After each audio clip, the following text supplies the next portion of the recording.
call regarding an unknown trouble at an address on Torrens Avenue, west of Pape Avenue.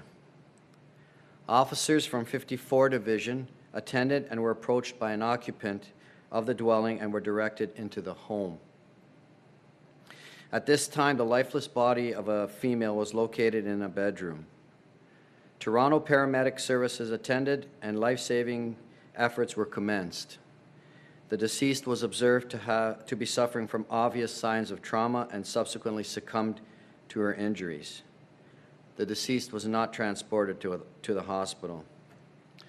This female has been identified as Roderick Estrada, 41 years, of Toronto. An autopsy was performed on Sunday, May 27, 2018, and at this time, we will not be releasing the cause of death. As I reported on May 26, 2018, we were alleging that someone between Friday, May 25, 2018 at 10:30 p.m. and Saturday, May 26, 2018 at 2:15 a.m., an unknown person entered the dwelling via side window and subsequently caused the death of Ms. Estrada.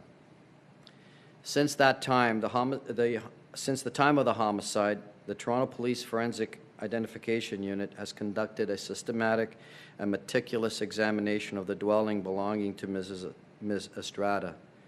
The members of the Homicide Squad and members of 54 and 55 Division have interviewed witnesses and reviewed surveillance video.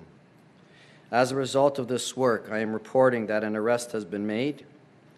The following individual has been arrested and will be charged as follows. Yostin Murillo, that's Yostin Murillo, 22 years, of no fixed address. He has been charged with one. Let's go live to see TV's Tamara Cherry with more on this. Tamara.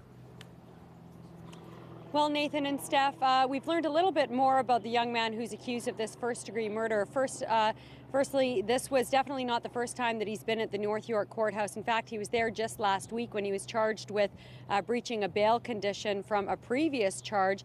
And that means that he was actually in custody a day after police are now alleging a day or a day and a half after police are alleging he killed Roderick Estrada here at her East York home. So they're saying that she was found, she was killed either late Friday night or early Saturday morning of last week.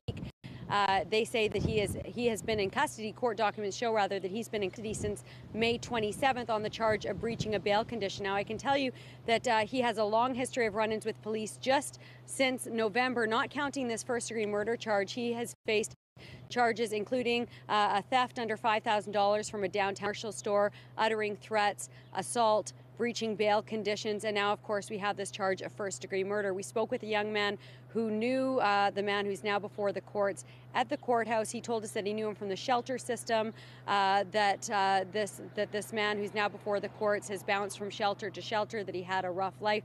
According to the man who was at court to see him today, he was a nice, very chill, laid-back guy. But of course, police are alleging exactly the opposite. They're saying that he entered this home, again, late Friday night or early Saturday morning of last week and killed this 41-year-old nurse and mother of three, Roderick Estrada. Now, we've been speaking with some of the residents in this neighborhood today. I spoke with one neighbor who lives just across the street and who knows the Estrada family, and she said that while there has been an arrest made in the case with so few answers about whether this was a random attack or there was a reason that Estrada was targeted, she said that she still isn't feeling very safe.